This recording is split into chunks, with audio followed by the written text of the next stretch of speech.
exam, I remember I was painting like a whale bone and a lemon or a pineapple, or like it was a whale bone and like some kind of piece of fruit. And I was like, I'd look at it, I'd be painting, and it was a 15-hour still life oil painting exam. I had a still life drawing exam as well as the sculpture. I'd go to the toilet, I'd be like, come back, and I'd be like, and finish the painting. And I think like, yeah, I got the highest grade, and then they called and said, we'd like to keep this work as the highest grade for the country, kind of thing, as like this is the bench. And I was like, I hadn't been doing art, and so I really tested it, and it was, I think the power, as you know, when you set an intention, and at such a young age, for young people today, I think having something like something that you can trust, and I think, I really admire. I think it's hard to have faith. But with the chanting and with the practice or the habit of that, what were some of the more philosophical lessons or principles that kind of became anchors or a compass in your life at that time? Were there certain teachings or lessons that stood out and you were like, oh, these are going to form the principles that I'm going to live by? Yeah, so many. Daisaku Ikeda, fortunately,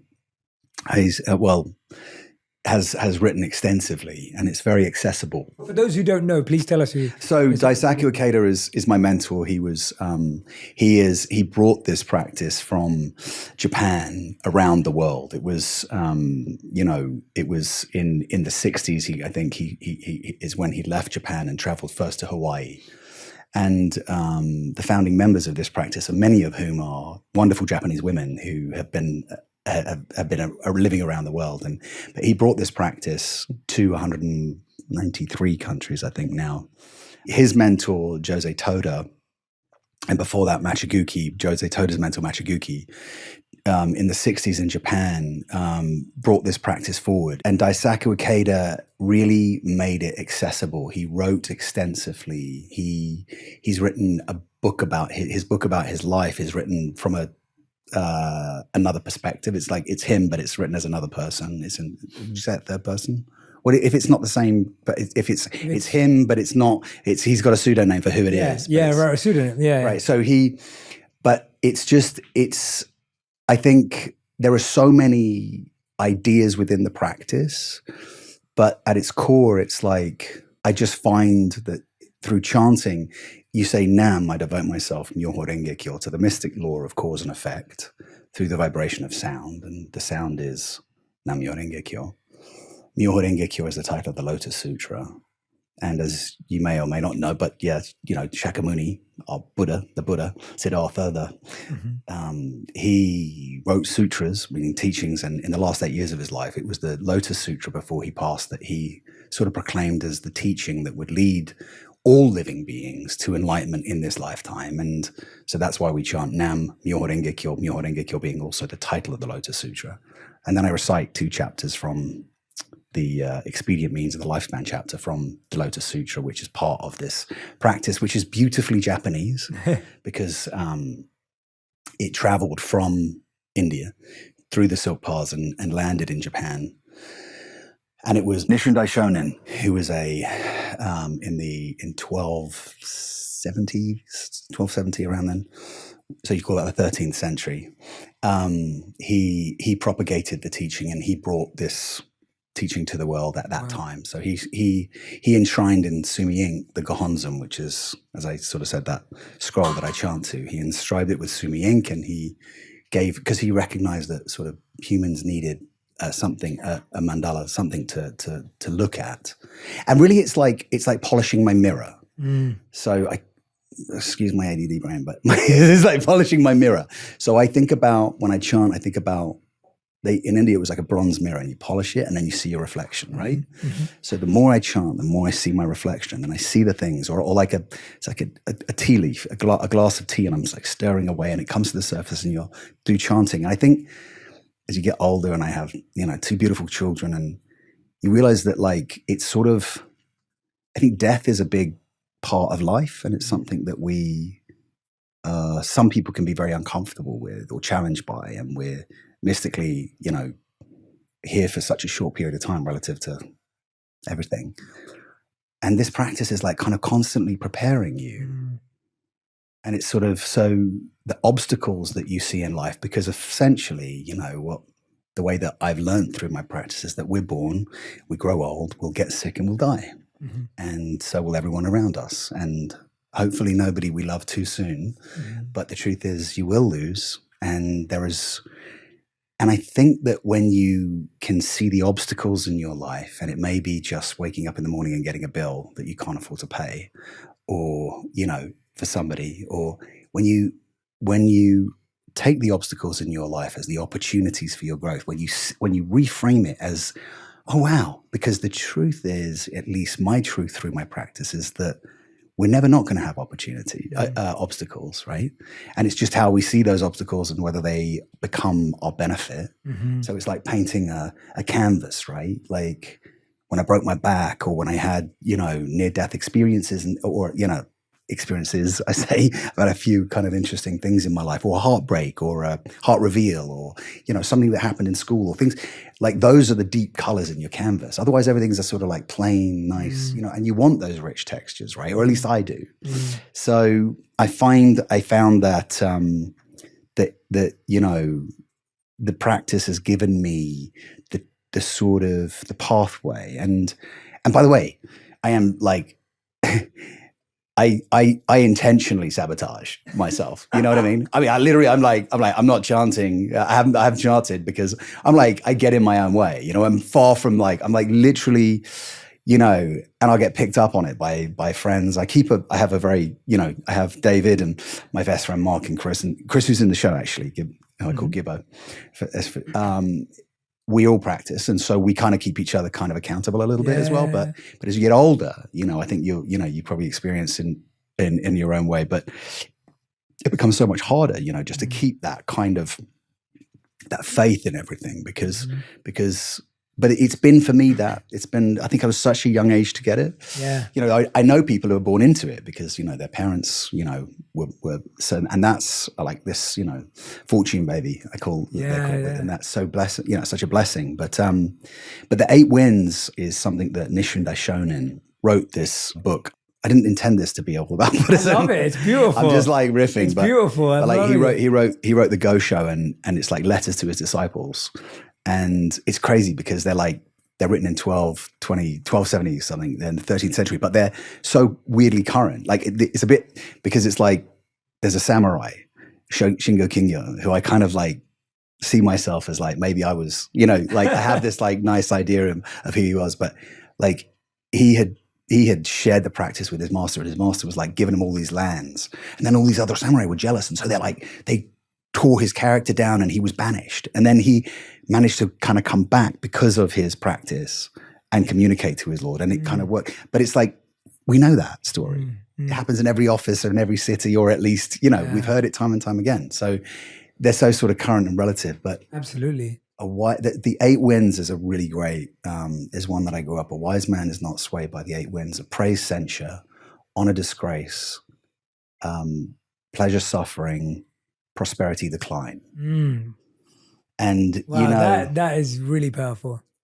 You know, and that was one that just like, for me, it was like, you know, just, I think I've been swayed many a time. How does one not get swayed by praise? And what was the second word? Praise and censure. So the opposites, right? Yes, so, exactly. Yeah. So how does one not get swayed? Yeah, I think as a younger man, and I don't like, I feel I'm young at heart, so I can't like. You look young, man. Some years ago, you know, when I was what I feel like really in the eye of the storm, and just like my whole life was just like tabloid fodder in some ways. It felt like constantly, and anything I did, I think that was really challenging for me. It was like, and I don't think I didn't have any kind of major meltdowns, but like I was really upset about how my character felt like it was being dragged. Actually, it's why I started an Instagram account, which I started very late in the game, but I only did it because actually my partner Katie had said, it's a really good way to gather the reins and create a narrative. And like, now I know it's like, I don't know how many people even really use. There's so many different new app things, media platforms, you know, but in a way, it kind of was it sort of helped me to kind of create my own narrative, at least, and to put messaging out that I felt was, reflected my ideas and views, which obviously are mostly very centered around my practice. And Daisaku Ikeda, really, his writings. I love seeing you post about Daisaku Ikeda. It's one of my favorites. So he says he has phenomenal. Beautiful things. And so, so I think I just kind of, my practice definitely helped me with that. It was definitely anchoring. I think I got very good at hiding, which I would never encourage. And but in a way I kind of I got very good at putting a hat on and moving through the world without. And, if I could go back, I would probably say to that kid, you know what? Shine it, bro. Just you're here to make mistakes. And if they're public or private, they're the mistakes that's that deep purple in your canvas. Yeah. Just, it's not really how you go down, it's how you get up. Right. So, and trust your heart, trust that you're in the flow. And that's something that I don't think I had a lot of, as a kid. So as you move on, you just go, well, the noise just eventually subsides. And now I'm have a perspective on it just from years. And I'm it's helped to know, and I think but it was definitely through chanting that I think, and my practice and friends and the community that I had around me at the time.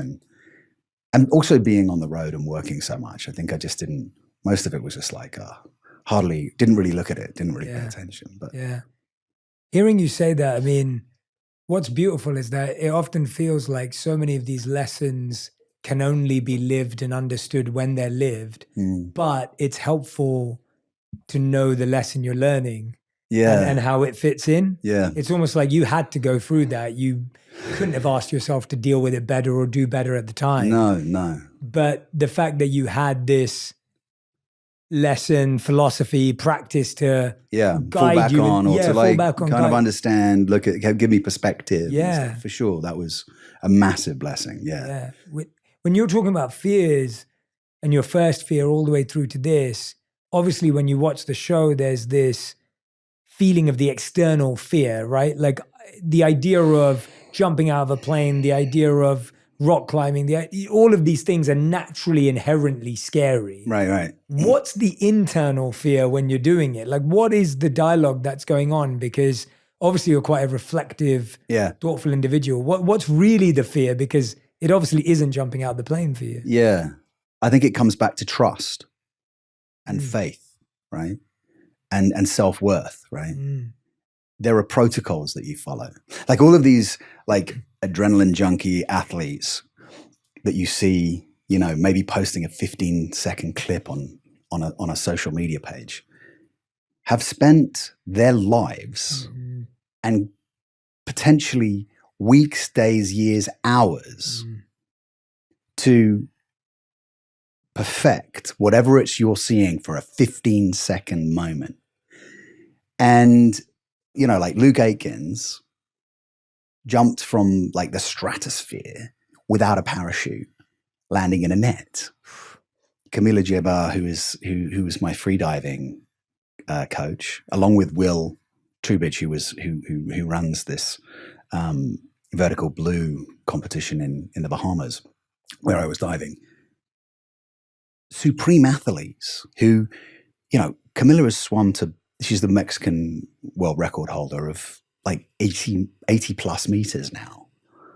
That's I think I got to 37 meters in about the 4 days, which was 100 and I was really struggling because of my mask. I wish I'd not worn a mask. I wish I just had goggles. You have these little, I wish I'd thought that through but I had some issues with equalizing. But, or Mo Beck, who's this adaptive climber who just, was born with one hand and started climbing as a child and just, is the woman in her field doing what she does. And is like a glass half, it's just overflowing. These people are just overflowing.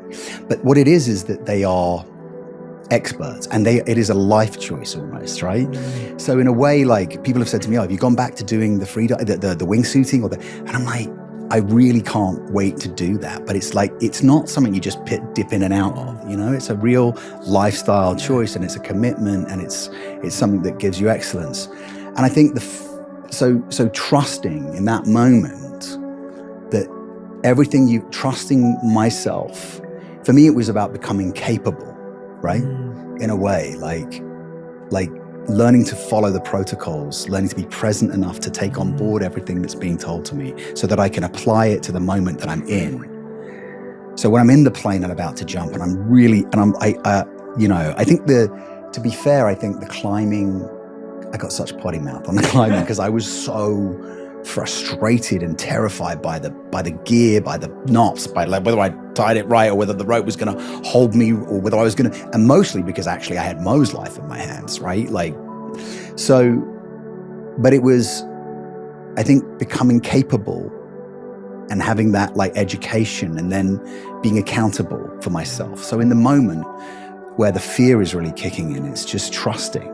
Like, kind of coming back to everything I've learned from my practice, was trusting your life, having faith in your life. I think faith is so important, and I think misguided faith is sometimes so challenging for us as a species, because it's led to so much heartbreak and conflict. But actually, I really admire people of faith, because most people of faith, if it's not misguided, are really doing everything they can. And because it's my Buddhist practice, we try to be respectful of all faith. You know, I kind of feel like I know my path is the right one. Like, I wish everyone would join me on this. But I totally respect that everybody has their path. And I think that's what it comes down to, right? Respect. So it's like a bit of it. The whole show was a bit of a human experiment for me.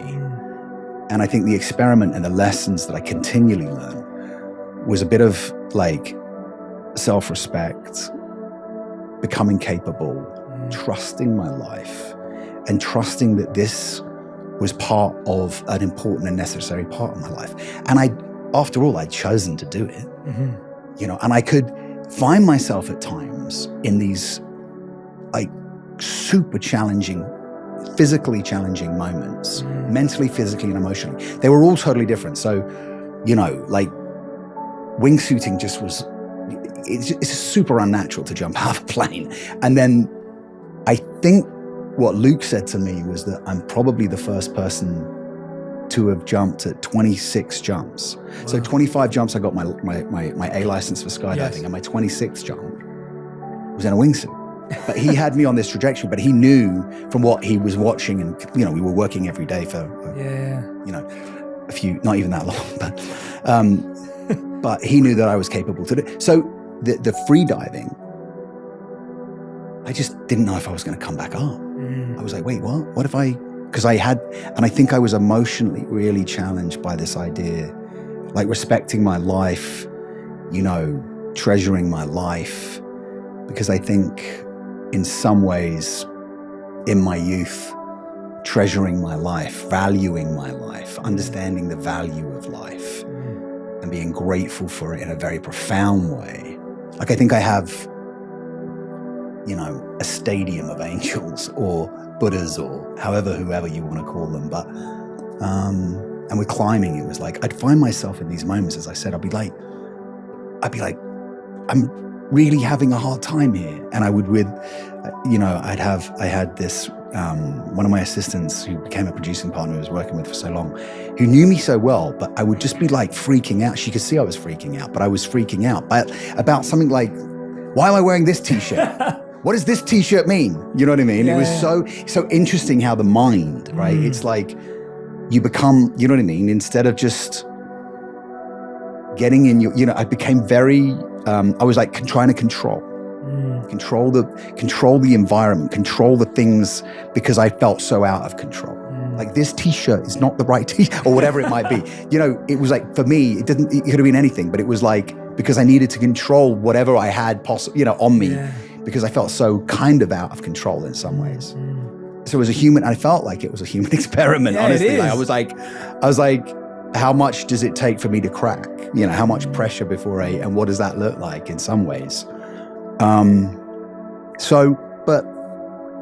in a way, like, you know, that was the, you know, I kept coming back to Namyo Renge Kyo.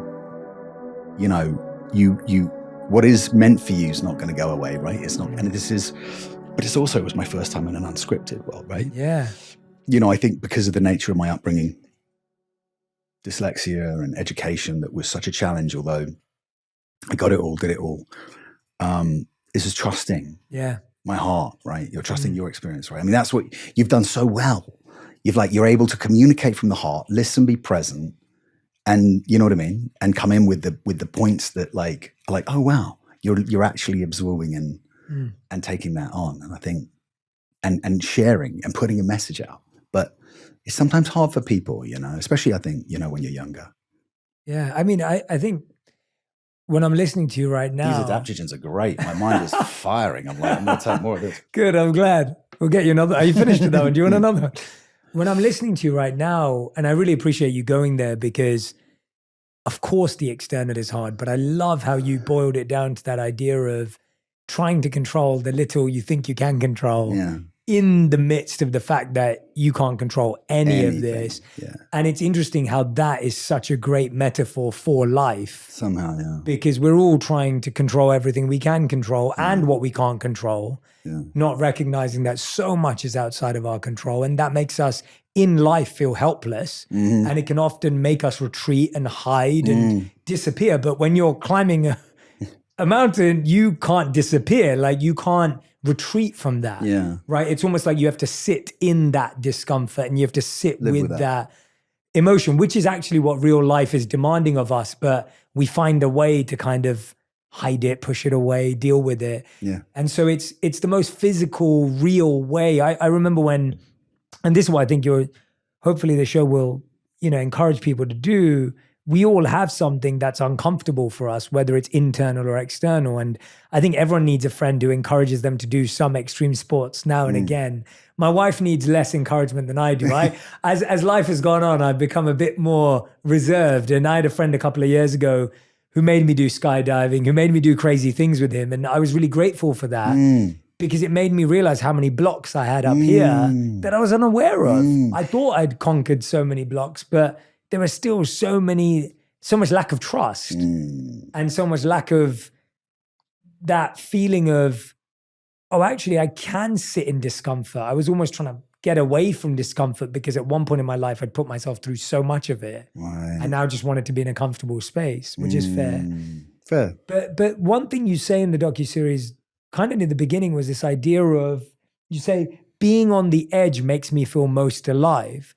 But then at the same time, I see you as someone who really values the little things day to day. And obviously with your Buddhist practice is mindful and present. How do you reconcile the two? Because, you know, if you're feeling all this adrenaline and this extreme sport, and that makes you feel alive, but then how do you also feel alive in the tiny moments of maybe being with your kids or you know, being with Blue, as your beautiful dog that we were just with now. Thank you. Yeah.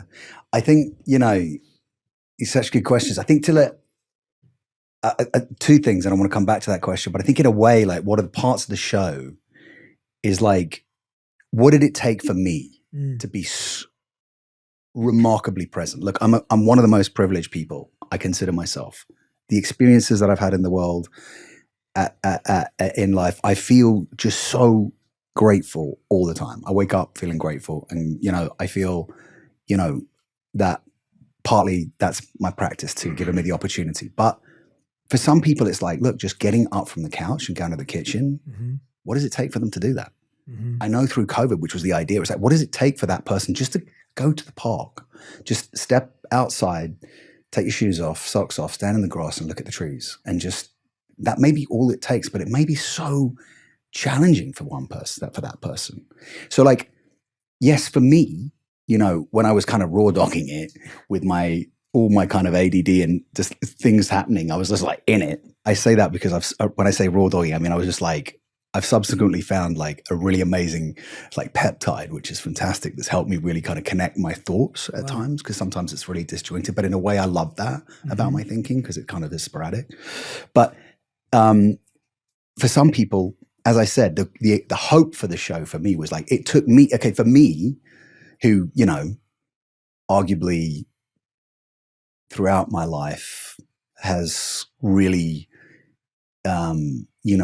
loved the thrill. Like if I'm going really fast, either on a motorcycle or in a car or whatever it may be, I feel like I'm more focused. Like I'm more likely to have an accident at 30 miles an hour than I am at 60 miles an hour, because I'm just, I switch into some other mode. And it's kind of true for everything I've done in my life. Like if it's really up against me, then I'm going to step up in a whole other way. Like for example, Lord of the Rings, where I was like my first movie really. And I'm with Ian McKellen and Ian Holm and Christopher Lee and Viggo Mortensen and even Elijah, who I'd seen in movies, and, like these amazing actors, all of whom had so much experience. And it was an amazing gift. But it was also like, okay, step up, and the blessing of that.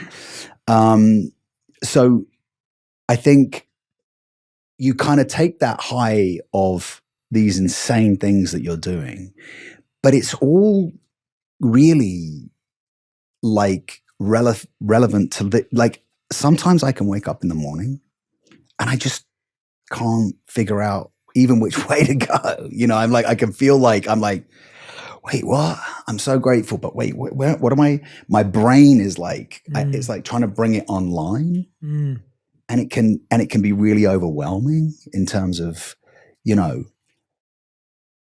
so it's like back to chance, back to breath, back to presence, back to stillness, back to gratitude, back to like, I had this, I think I had this kind of really remarkable plant journey, medicine journey. And, I set an intention around the feminine because we touched on my mother briefly. And I was like, my mother gave me this, which is wonderful and loved me wholeheartedly and was in boarding school at the age of 4. So it was like, didn't really have a full, sense of what nurture and things was, but she was is and remains so loving, and a great opportunity for me to continue to grow and evolve. But I set an intention before I was like, because I'd wanted to ask Katie to marry me, and I was like, I just need to kind of check in. And I'd never done, this particular medicine, and I was like, I want to just. So I flew somewhere to meet this, and I'd set this intention around the feminine, right? And I was like, and basically the 3 points that came out, I was like, am I clean? Am I good here? Can I move forward with this? Because it's important to me to know that I'm clear, right? And so it's with Aya, right? So you get this feeling of, and somebody had explained to me that you have this amazing feminine energy coming at you. And I think you're supposed to do 3 cups, and I took 5. Well, I wanted to have this, I was just waiting. I was there and I was just on a couch with this amazing room of musicians and this wonderful guide. And he just looked at me at 6 a.m. and he had been journeying with me, and he was like, you want more? And I was like, one more.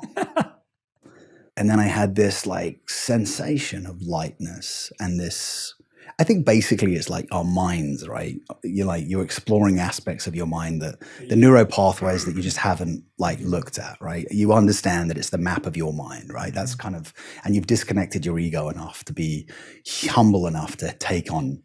And this message was, well, first of all, just be grateful. Look at your life, right? Second of all, you don't have an issue with women. Look at your life, wonderful women in your life. And even if there are aspects of women in your life that you have, that it's all been part of your evolution. But maybe the feminine in you, it was like, she was, it was like, so maybe you could nurture a bit more of the feminine in you. Right. And I was like, okay. But it was like nurture, I guess the creative artistic side, the just like pondering and poetical and things that I hadn't. And then but the last one that I remember that was it was like, whenever you're with somebody, it may be the last time you see them again. You just don't know. So make it great. What have you got to lose? you may never see this person again. We don't know. Life is like, you don't know. So just make it great. Because at a young age, I'd had a real challenge. I'd had people come at me consistently, right? And I'd be like, and I'd be in whatever mental state or moment that I was in. And sometimes I'd be just like, I mean, and all they want is this moment. And it's so easy for me to just go, hey, yeah, photo, sure, yeah, here, that, no problem. And then carry on. But sometimes it was just like, it felt like almost acid because I was just, what it represented at a different time in my life was a restriction, right? And I wanted to feel free. But I think that moment of that thing for me was like, you may never see this person again. You don't know. Life is not built like that. So just make it great. It's not hard, right? Or at least leave it with that, So I think that was did I answer the question? Yeah. No, I mean, so much, you gave me so much more to unpack there. I love it. I mean, on that point, I do think if we lived in a world where you genuinely believed that any moment with anyone could be your last. Yeah. The way you'd speak to them, the way you'd look at them, Respect. The way you'd listen to them would just transform. And I'm sure you have friends. I have friends who've lost parents, partners, people, and they all regret their last conversation with them because it was conflict or it was an argument or it was a debate that they didn't need to have. They've been in conflict, who knows, Yeah, and they didn't know that was going to be the last time. And I've spoken to friends who've held that for so much longer because it becomes such a hard release to know that you could have, should have, would have said something differently. Might have done it differently. But going back to what was revealed to you and even that, I mean, I look at relationships as such a area where so many of our fears are brought to the surface. I found this with my own wife. Like, we've been together for 11 years and married for 8. What's the secret? And it's being comfortable with the idea that she is also the deepest mirror I'll ever have. Right. Because no one in the world sees all of my flaws, all of my mistakes, all the moments when I'm not perfect. I always joke about how like my wife knows whether I meditated this morning or not. Like no one else does, but my wife knows. And my wife knows whether it was quality or whether it was distracted. My wife knows whether, my wife knows whether I left my socks on the floor, whatever, just whether it's silly or deep, she is in a position. And when your partner doesn't abuse that authority and doesn't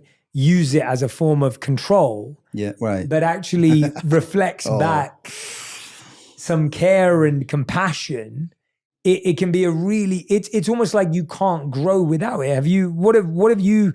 What scared you about relationships and what, like you said, you had no problem with women, that wasn't a thing, but what was revealed to you in your relationship? Yeah. What's been revealed to you in your relationship is a better question. I think I'm constantly learning to let go. Because anything that I try to hold on to, whether it's good or bad, doesn't serve me. Not in the relationship, and it doesn't really serve either of us. And that's really hard to keep letting go and to keep letting her go.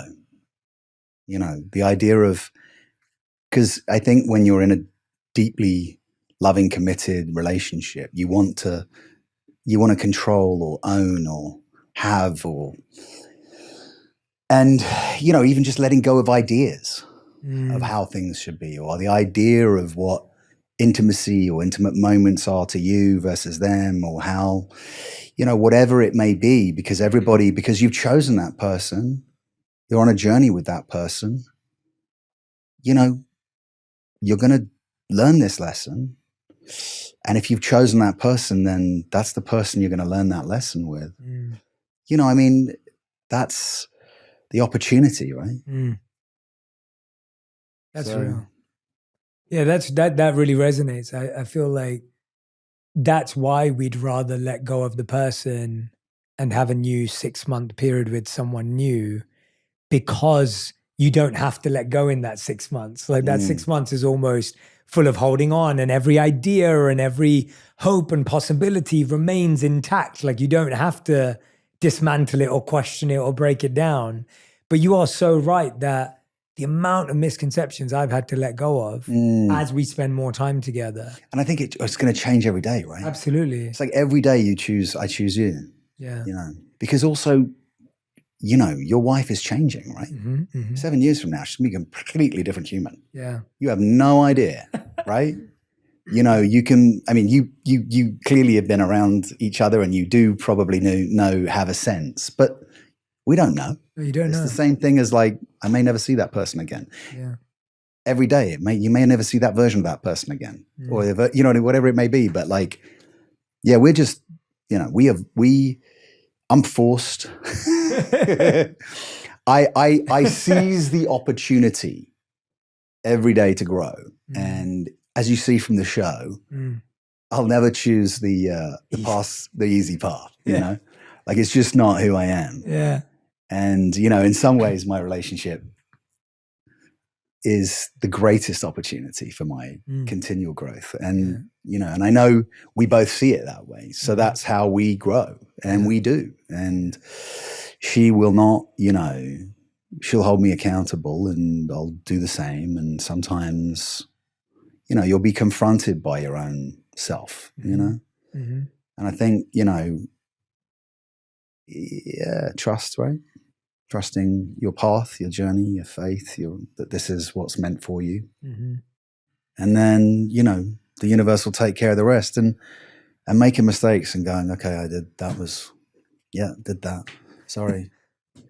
I sort of am like, there's no, I think I've, you know, seen how, learning more, like the mistake, I think very early on in life, actually, weirdly, I didn't enjoy making mistakes. Does anybody? I don't know. Maybe some people really do, but I didn't. I wasn't comfortable with messing up. It'd be hard to find someone who enjoyed making mistakes. Yeah. And yet, any sage or worthy will tell you it's only through mistakes that you grow, right? So it's like going, okay, you know, like that's where the rich stuff is. That's where you're gonna. So I just try to keep growing, and you know, accepting, and you know. Yeah. How does it feel to introduce your Buddhist practices and teachings to the kids? Like, how does that work? I'm fascinated by. Well, yeah.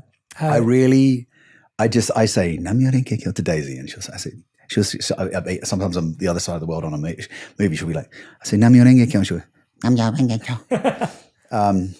I think, and Flynn chanted, you know, I did the same with him, and I don't like, so Flynn's mother has a beautiful faith in life, I think, and I really respect it. And I don't challenge any of the things, his views that he's obviously imbued through his mother. And, you know, we love to go on walks. I love to go on walks with my son, and we talk a lot. I try to, you know, and at different stages, look, he's 13 now. So it's almost like dad is getting pushed aside, and I kind of know what that feels like. I was the same, you know, so I try not to take it personally. And I miss him, and I'm like, I just text him I love him and I miss him, but we have these wonderful walks and talks, and I kind of just, throughout whatever we're saying, I try to keep reinforcing just the undercurrent philosophy and thinking of my practice, and which is just, you know, are you respecting, are you you know, if there is that kid in class who's not, you know, are you supporting that kid that's not getting the support? Because that's where you'll find the richness, right? Because I kind of like, I know that's in his heart as well. I see it. And funny, he said to me, Dad, you know, I'm really good at just bluffing. And I think like, but this is him at 13, you know, flexing a bit in this way of trying to kick. And he's like, yeah, but Dad, I just knew that would be the thing that people would appreciate. I'm like, good, well, just keep working that then. Yeah. Because even if your thinking will try and make you say you're going to do, just keep working that. Even if you think it's like you're putting on a show, fake it till you make it. You know what I mean? Just keep trying to do the right thing. And eventually you'll start to realize what the right thing is, right? But I love to walk and talk with him, and I just don't overwhelm him with it, because In my faith, I believe by saying Nam Myoho Renge Kyo. Say it to me, Nam Nam Myoho Yoho Myoho Myoho Renge Renge Kyo. Kyo. Nam Myoho Renge Kyo. Nam Myoho Renge Kyo. So by saying this once, you never have to say it again. You protected 7 generations in your past and 7 generations in your future. Oh, thank you for that gift. That's beautiful. So I believe that. That's Deeply beautiful. believe Yeah, that. and I believe So it too. sometimes I will just walk up to somebody and say, just say Nam Myoho Renge Kyo. Just once. Yeah. And I'll tell them that and then I'll walk away, whatever. And it'd be like, I believe that. It's like finding a needle in the eye of a haystack. And so you never have to do it again. You've done it. 7 generations past. I'll see it every time I see you now. And if you ever, good. Yeah. And if it was something that resonated with you at the time or at the moment, then great. I encourage people to do that. It's not, I'm like, well, this is how you do it. It's not a meditational process, right? Yeah. Like a meditation I do as well. I have a meditation TM practice, but for me, it's like yoga for the mind. It's like when I'm really stressed out or feel like, that too much coffee. Do you ever get really stressed out? You seem so chill. Yeah. I'm sitting here opposite Jay Shetty. Do you want me to show you the other side of me? No, bro. I mean, like you'll see the climbing episode. You'll see the potty. Yeah, I haven't got there. You'll see the potty mouth and I redline, bro. I'm like, I really like, mostly I'm like, I can really, I can be in the red. Like, and that's something that I just try to navigate. But I like that. I embrace it. I accept it. Absolutely. Do you know what I mean? It's like I can be on in that space. It's like the difference between driving at 30 or 60. It's like obviously I would, God forbid, you want to observe the speed limit because there are children and things. But like I know what, so sometimes I can be really intense. How have you emotionally? Have you accepted the parts of yourself that most of us judge, criticize, or feel uncomfortable? Granted that they're not affecting other people. Aside from chanting Nam Myoho Renge Kyo? Yeah. I think because of that practice, I'm constantly looking at that. But I think it's time, honestly. Mm-hmm. And I think it's experience because the experiences have taught me like that, shame is not my friend.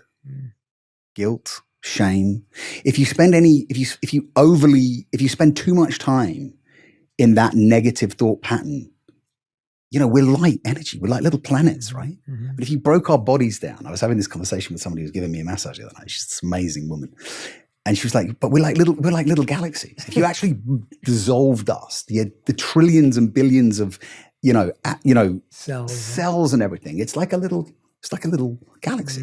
So we're all little galaxies going around the planet, right? In a way. Mm-hmm, mm-hmm. So all of that energy, which as you know and talked about many times, but it's like, it's whatever you're saying, you become, right? As we all know, all these old adages are so true. So it's not like, but so yeah, I think for me, it's like the shame game doesn't work. I don't want to receive it from anyone. I mean, I had this amazing experience and I went 6 years ago, maybe 7 years ago now, 7 years ago. More than 7 years ago, nearly 8 years ago, I went to the Hoffman Institute, which is this wonderful. Yes, yeah. And it was, I'd been seeing Katie for a year and I'd broken up, and then we hadn't actually. We'd broken up, yeah. I'd been seeing her for a little while, and then we had broken up, and we got back together.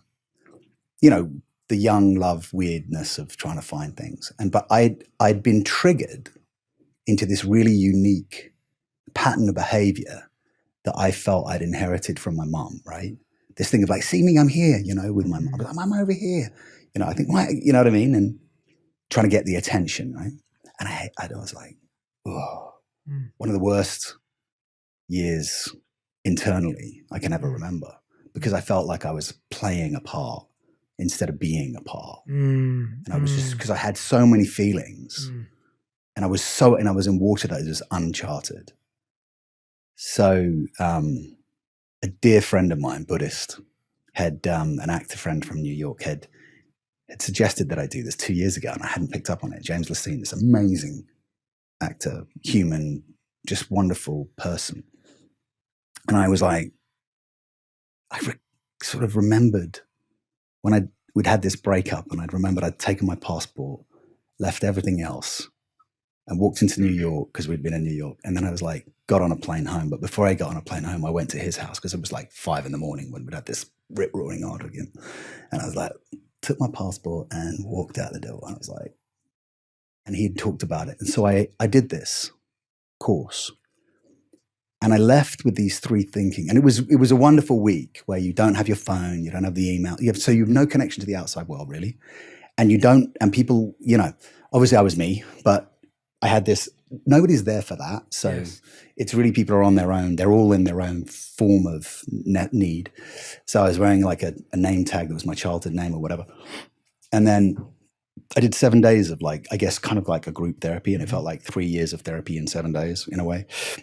And they take you on this beautiful journey through these 7 days where you have like a Thanksgiving dinner, a Christmas dinner, a birthday, and a whole thing from, it's like, it's beautiful the way it's constructed. And I came out with this thinking, and I talked to James at that time about this as well, of feeling safe, seen, and celebrated. I want to feel safe.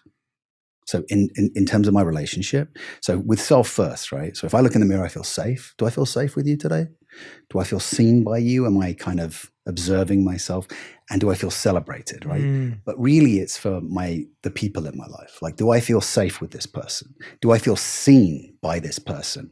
And am I feeling celebrated? And can I do that for them? Obviously, right? It's a mirror. So if I'm feeling that way, then you're good. It's a green light. And if I'm not, then I'm going to just step back, take pause until I can feel that way. And if I can't feel that way, then maybe life and the universe will take us on different trajectories. But whilst I feel that way, so safe, seen, and celebrated was something that really made me kind of go, I came back into my life and into my relationship after this. And then I said, we separated. It was interesting. And I was like, I looked up, I was like, okay, this is what's meant. You know, this is some years ago now. Yeah. But this stickiness that we had, this connection, and she was never really not a part of my thoughts. And she would reach out in weird ways like Instagram or whatever, and I'd be like,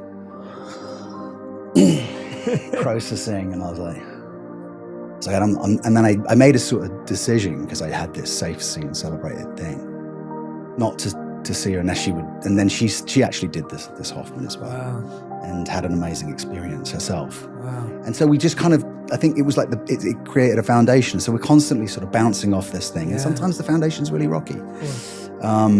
And sometimes I don't know. You know, sometimes I'm like, is the universe? Are we still growing? I gave her this picture of a tree, you know, and I was like, and it was this beautiful. I bought it in India, I think, but it was these 2 trees growing as one. I was like, this is what it should be, right? Yeah. So long as we can, the branches can go all over the place, but the roots and the base of the tree the trunk is growing together. You know, it's the pillars of the temple, right? Yes. You need them to stand strong together so that you can hold hold that. But it's been That's great criteria though. I like that. Safe, seen, and celebrated. Yeah. It's like a beautiful way of checking and connecting wavelength. Yes. The visual you just painted right now of the 2 trees feels perfect. Like that visual just resonated so strongly. Sometimes people are not up for that as well, though. No. You know? Sometimes they're not ready for that. It can be really overwhelming. It can be really overwhelming. All of your good intention, right? All of your desire for the greatest outcome can be super intimidating and overwhelming, depending on whether your wife is ready in that day, in that moment. And as we know from, you know, the remarkable, you know, I had this, I thought, I was like, when I had Daisy, my daughter, I was like, I mean, I feel like every man should have a daughter before they get married in a way, because it's like you see every emotion under the sun in the split second. And it's like, and you have nothing but love because you're there. There's no judgment. There's just like, I'm just like marveling at her explosion of emotion. Yeah. And she'll be like, no, daddy, mommy, I want that. And I'll be like, if I'd been in, you know, a partner, a reflection of a partner doing that could have really messed me up at different times in my life. Wait, what? see me, look at me, look at me, look at me, look at me. I'm over here, mummy, I'm over here. You know, whatever it may be. You know, our patterns from childhood, whatever that may be. And I'm like, oh. And it's in a way, it's like, you know, so I can have those, you know, with a powerful human, you know, that I've chosen in some ways every day. It's like, got to keep leveling up and trying and making mistakes and going, okay, no, that didn't work. Or I'm going to do this and that's, no, don't do that. You might, you know, but, you know, sometimes it's very interesting, isn't it? I think the masculine in relation to the feminine, you know, like my mind map again, you know, like I'd set an intention around and it was like, oh no, it's not women. It's like the feminine within you. It's like, but in this world that we live in, it's like trying to find the right level, because it's not like obvious, you know, it's not, there's no, it's, you know, I think people are always, you know, how do you have the right balance? It's like, you can't. It's like sometimes you're just really, you know, overly, you know, edgy. And sometimes you just like, you can be that, you can hold that big space because in your mind you're capable. But, you know, I think it's just choosing, right? You just keep choosing, you choose life and you choose to go on a journey and you choose to keep it real and you choose to, for me at least. Yeah, I feel what you said about, like for me, my sister's like 4.5 years younger than me or something. And I feel like I remember holding her when she was born. Last year I got to walk her down the aisle at her wedding. Like, and it was, my nickname for my sister is Kid because I've treated her like my daughter since she was born. And she's always felt that way to me. And you're so right. Like my wife will always say to me, gosh, when you're around your sister, you just, you know, completely different in this. And it's that fatherly, brotherly. Does she like that version? Well, my sister. No, your wife. Does she? She finds it adorable. Oh, she finds it adorable. She's like, lean into that more. No. Is that not really, not so much? It's just like, no. It's just like, no, she finds that adorable, but she sees what capacity I have for tolerance and for what you're saying, that being that bigger holding space. When you have your own daughter. When you have it for that love, and you're so right that when you've been able to experience that, it's so much easier to understand. I always feel like I was raised by my mom and tried to raise my sister the best as I could. And it was almost like that's made me a better husband than I would have been. Right. Because I had a different experience with women that I wouldn't have had if I didn't have a younger sister and I had a younger brother or whatever it may have been. Right. And so that resonates very strongly. But also this idea of, I've seen myself act with my wife, with the people I love, in a way that I don't like at all. And I've seen myself act in the best way possible. And I'll oscillate between the two depending on where I'm at on any given day. And it's what you said earlier, that it takes two people to be able to let go. It takes two people to be able to forgive. It takes two people to be able to not over amplify or underreact or overreact. And you're constantly playing in that space if you want a loyal, committed, long-term relationship, which has very different positives than a short, easy, quick moment. And quick fix, and it's almost like, it's what you said, it's choosing what you want. Once you decide, we have that idea in my practice. Once it's like, and Sensei discusses, you know, once you decide, your whole world will move in that direction. Once you decide, you know what I mean?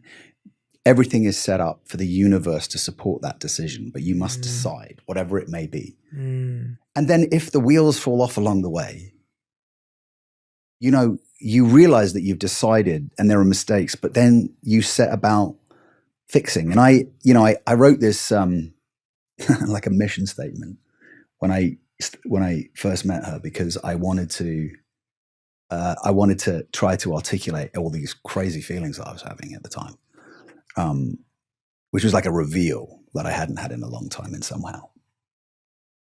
And one of the things that I said in this, like this letter I wrote her was, you know, we're going to bring our little kids out, you know, our inner child, we're going to bring out, and I'll duke it out with you as much as you like, so long as you just promise to keep getting up, you know, because it's like, if we don't get up, I need to know that, like, you'll duke it out, I'll duke it out, but that we'll get up, you know, and keep because it doesn't matter about, you're going to go down. People are going to make mistakes. Things are going to happen. Life is set for that. It's not meant to be. The opportunities, as we said at the beginning, for growth don't come through an easy path. They're not when everything's going great. It's when the shit's hit the fan, right? And that's when, so I kind of feel like I'm constantly like, when's the next one? Next lesson. When's the next one coming? But how much humility do I need to learn today? Or what do I need to do? And what choices have I made that have led to this? And how am I going to own that? What's the difference? What's the difference between that? Because I resonate with that. I always say to people that when things are going bad, work hard. And when things are going good, work harder. Right? You're always pushing yourself to learn, grow, evolve more when actually things are good. Because a lot of us, we do the opposite. When things are good, we get complacent, we get lost. What is the difference for you between that mindset getting exhausting versus energizing? Because I think a lot of people would say, gosh, if I'm always having to figure out what to learn and what message and from the universe and my partner, that's exhausting. Yeah. But it seems like you're energized by that, which is what you see in the show. Like you're energized by the idea that there's more to learn. What's the difference? What have you found? How are you able to sustain that level of wanting to evolve and grow? I think that I just came in that way, bro. That's just how you're built. I think I came in that way. I think we all come in different, right? When I reflect on all of the opportunities for growth in my life, they all reinforce this idea that this is what I need to learn at this time, right? In retrospect, when you're younger and in that moment of crisis, whatever that may be, and listen, I didn't have a mobile phone till I was 20, right? But there is a window of time in my life which is almost like a void because of the immense pressure and experience that life was throwing at me at such a rapid pace that I literally can, like, there are almost feel like blank spots, right? Like I can't even, like my best friends would go, well, remember when we went to Japan on that press? And I was like, we went to Japan together? I'm like, yeah. I'm like, okay. So, but yeah, I think that's it. I think that makes sense. I think starting at a young age with a practice like mine helped me as well to recognize, because we're constantly reinforcing this idea of opportunities through obstacles or opportunities. And even when you're in it, it's nightmares, like, these exams, this thing, this, or this boyfriend or this girlfriend or this situation, this, like, I think it's always simplify as well, right? Steady. Yeah. Like life, is, at least my experience is like, I love the high octane, right? And I've been at that depths. I love the depth as well.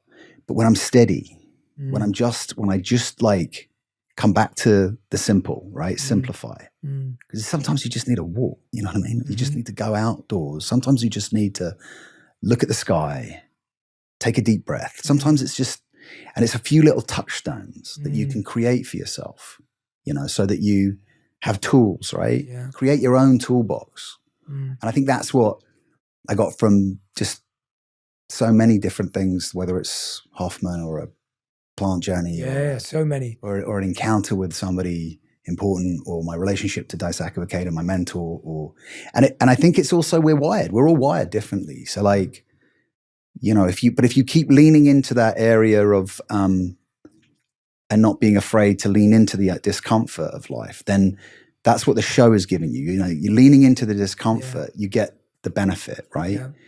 And again, that might just be getting up from your couch, turning off the TV, or not scrolling on your phone, or putting, just deleting that app for like 24 hours so that you're just not being ruled by something outside of yourself. I think in this new age, right, we've been in the age of the internet. I think in this new age of AI, which there's so much anxiety and sort of, nervousness around. And I saw, Sam Altman speak about some of this stuff. And I thought it was so interesting. But I think my takeaway from what he had said and what I think is true for my life and what I can sense is discipline. self-discipline, because it's a choice to pick up your phone. It's a choice to get lost in your phone. It's a choice to keep scrolling. Or you could choose to put it down and step outside and simplify, do that meditation, do that yoga class. It's all choices, right? But I think the people that, if, as and when, we see this new chapter of life, it's going to be totally different. My son, your children, when you come into the world, they're not going to know a world without super intelligence. Mm-hmm. They're just not going to know that. Mm-hmm. Like my son doesn't know a world without the internet. How's that impacted his life? I do. Yeah. So do I, yeah. But they're not going to know a world without super intelligence. And it's going to bring remarkable benefit to our lives. No doubt, I'm sure. Health, healing, access, life. But it's like those old adages, like devil's hands, idle hands are the devil's playground. So I keep thinking, like, what's the discipline I'm going to create, the routines and disciplines to create and keep working at, so that I don't slip off into that, because I do it. I can find myself just going, and I kind of love my algorithm, by the way. like it'll send me all of your things and other people's, and like messaging around. It's definitely listening to me. Yeah. Messaging around, oh, this relationship person is talking about fantastic things, And I'm like, oh, that would be great for the world to see, or whatever, or whatever it may be. So like, it's not all bad, but it is, I think, the discipline, the self-mastery of discipline, right? Self-discipline and self-mastery to know. One skill needed. The one that will protect. Because if you're like, what do they call them in games where it's like non-player NPC, is it? NPC, right? Yeah. We can all become those. We can all just switch off and turn on our autopilot and just be like, because you don't want to, because it's overwhelming. Yeah. It's overwhelming. You're overwhelmed by the consistent. I mean, if you keep looking at the news, you're just going to be overwhelmed. It's wild. Yeah. It's wild. Yeah. I have so many friends who are like on both sides of, conflicts, whether, and just, it's just, you just go, you can just be overwhelmed, right? Yeah. You can just, and that is where we're at. I think so, yeah. We're overwhelmed, we're over consuming, we're overexposed. Honestly, we see and hear and understand. We get and there's no access to discipline. so much more information than we need, and then we continue to get more. And then what's true, what's not true? Yeah, it's a lot, and that's why it's a lot, and that's why if anyone's not feeling disciplined or is struggling, there's a lot of compassion and empathy there, because so much. It's so hard. You show me a human, I'll show you anyone, right? Yeah. And that's true of relationships, right? I think one of the things, like Laird and Gabby Hamilton were a big part of my life at a period in my life a few years ago where I was separated from my partner, Flynn's mum, and I was living kind of on my own in Malibu, and they were such a really beautiful couple. The way I learned so much from seeing how they interacted. And I always appreciate that. I took that away with me. But I think it's like, I kind of respect couples more than anything else almost now today, somehow as well, when we talk about relationship, because it's the people that have kind of gone, they're continuing to choose and not to upgrade or think they're upgrading, or that the grass is greener, because we can all do that. Of course. And maybe we will. And there's no judgment there either too. By the way, no judgment on any of it. But personally, I kind of go, oh, wow. Well, I admire that, because it's not easy, man. Mm-hmm. Because as we age and change, and it's like, and we're all being told that, like, you can get this new handbag that will go with this new car, or you can get this new watch and this new thing, and you're just going to keep and I love a shiny object. So do I, yeah. I love a shiny object, How have you managed to maintain your Buddhist practice and philosophy in Hollywood? Because I imagine that... Dude, that Buddhist philosophy and products has been my anchor.